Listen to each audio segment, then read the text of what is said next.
What's going on, guys, and welcome back here to another weather forecast. My name is Andrew Heischman. Now, for today, we got ourselves a bit of things to talk about. We have a bit of severe weather, tornadoes, large hail, damaging winds, all being a concern here for tomorrow, which will also actually extend into Sunday as well, as we do now have a risk for Sunday for severe weather. So in this video, we'll dive into the models. We'll dive into everything you guys really need to know in order to be prepared and to stay safe.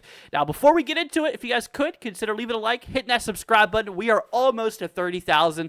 Be greatly appreciated if you guys could. Thank you so much. And also, if you could share this too, just to help spread the awareness, it'll be greatly appreciated. So, hopping on into the current view across the country. So this is a current radar overlay with the jet stream. We actually do have ourselves a bit of wintry weather going on across the upper Midwest, working its way towards the Ohio Valley. Not going to really be anything super crazy. Northern portions of Nebraska was actually expecting a pretty good amount of snowfall. They did see a bit of snowfall out there, but this is going to be working its way towards the Ohio Valley for today. We'll get to snow accumulations towards the end of the video. That way you guys can kind of see what we're talking about. But anyways, the thing I really want to talk about is this guy over here. If you guys look in the southwest here, we do have an area of low pressure.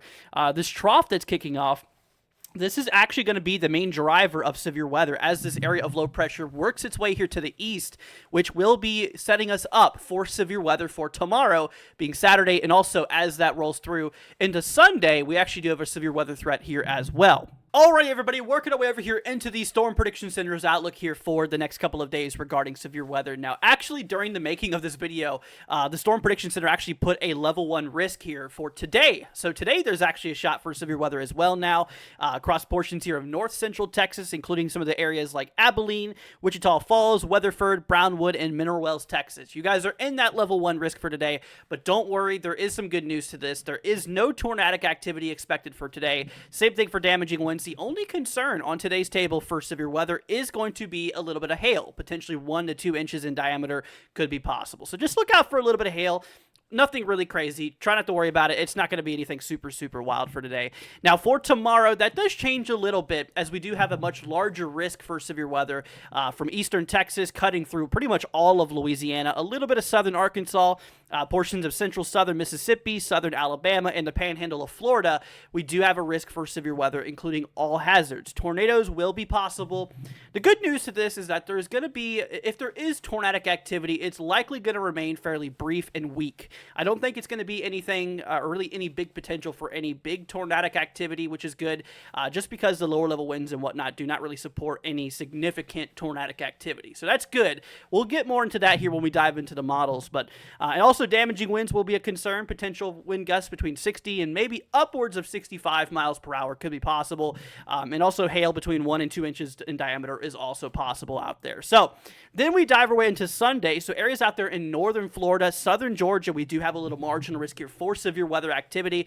A little bit more severe weather is possible here for Sunday. And then in the extended range outlook, we do not have anything on the table, my friends. We are looking good in the extended range. Alrighty, so shifting things over here to the models, my friends, taking a look at the WRAP model here. So we're looking at the amount of instability or fuel that is available in the atmosphere. So over the next day or so, here for today, actually, we're going to start to see a bit of instability build up across portions of Texas, which, like we mentioned, there's a little bit of a severe weather risk for north central Texas for today, but just a little bit of hail is expected. Nothing too crazy. But as we approach our way here into tomorrow, really tomorrow afternoon or so, you kind of notice how we start to build in a lot of instability across portions out there, in the risk area, essentially. From eastern Texas, cutting through Louisiana, Mississippi, Alabama, and Florida, we do have a lot of instability out here across the region, which does build in, which will allow for a little bit of severe weather and some storm activity to occur as we do progress our way forward in time. So then we approach our way into Sunday, or the 9th, and you can see whatever's left of that instability does work its way up there towards the far southeastern part of the country, towards areas like Florida, where we do have that other risk here for severe weather for areas like southern Georgia, northern Florida. So we'll have to continue to watch that as, once again, a little bit of severe weather is going to be possible here for Sunday as well, with all of that remaining instability that is going to be in the atmosphere. Now, when looking at those lower level winds, which is really important for like tornadic activity and whatnot, the thing is that's good is that the winds are going to remain fairly weak. We do have ourselves a little area of low pressure that will be positioning over northeastern Texas here for basically tomorrow's severe weather threat here.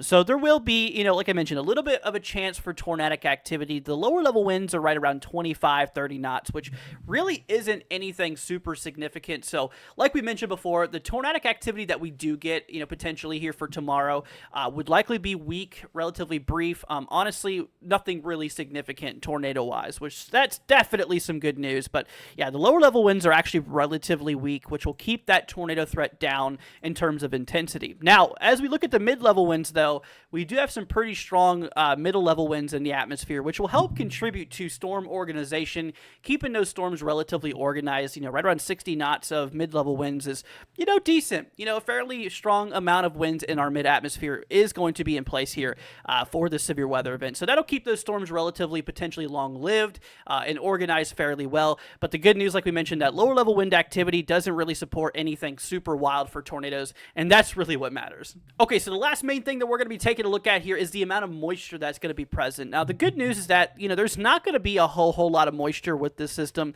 so that'll keep severe weather relatively low down into the country. Dew points in the 50s and 60s and 70s is kind of where you want your, dew points to be for severe weather activity and just, thunderstorms in general. Mostly 60s and 70s is where you want that.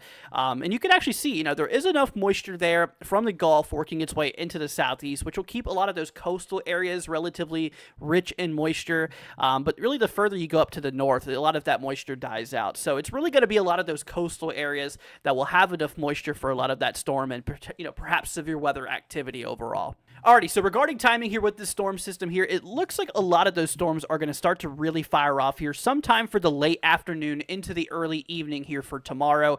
A lot of that storm activity starting to occur around that time for portions like eastern Texas, Louisiana, and as we approach our way into those overnight hours, unfortunately, there will be the potential for severe weather and thunderstorm activity fairly late. Around this time, right around midnight or so, we're still going to be having some storm activity likely going on across portions out there towards Louisiana, Mississippi, and for the morning here of the 9th, you can kind of see that there still will be lingering storms, perhaps even some severe weather still going on at this time across portions of Florida. That's kind of when it really starts to work its way into the panhandle here, Florida, portions of Alabama, and then that threat begins for areas like southern Georgia and like northern Florida here for as we work our way into the afternoon here for Sunday. So that's kind of the timing on this storm system. We'll definitely keep an eye out there for it. We'll do a live stream tonight to give you guys more information on that if things do change. Now, when it comes to the amount of rainfall out of this storm system, actually some areas are going to be dealing with a pretty good amount of precipitation, especially for some of those regions out by southern Georgia and northern Florida,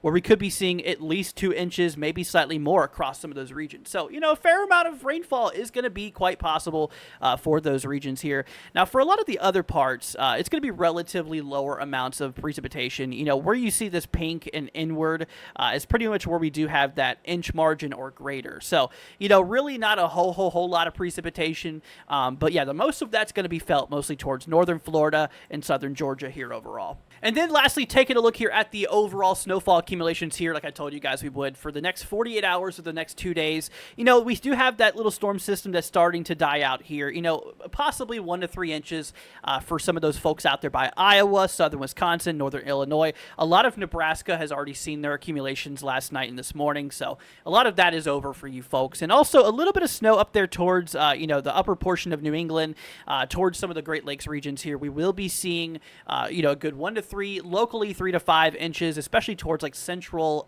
portions of New York State there. And of course, some of those upper elevations down in towards like New Mexico, Arizona, Colorado, for those upper elevations, we'll be seeing a pretty good amount of snowfall through the next 2 days. Alrighty, everybody. Well, that's going to go ahead and wrap up this video. If you guys did enjoy it, consider leaving a like and hitting that subscribe button. It'll be greatly appreciated. Once again, everybody, thank you so much for joining. If you guys could also help share this as well, just to help spread the weather awareness and help keep people prepared and weather aware, it'll be much appreciated. But once again, everybody, thank you so much for joining. We're going to do another live stream here for today, sometime between 8 and 10 p.m. Eastern. So I hope to see you guys there. But alrighty, everybody, thank you so much for joining, and we'll catch you guys in the next one. Peace out, my friends. See ya later on.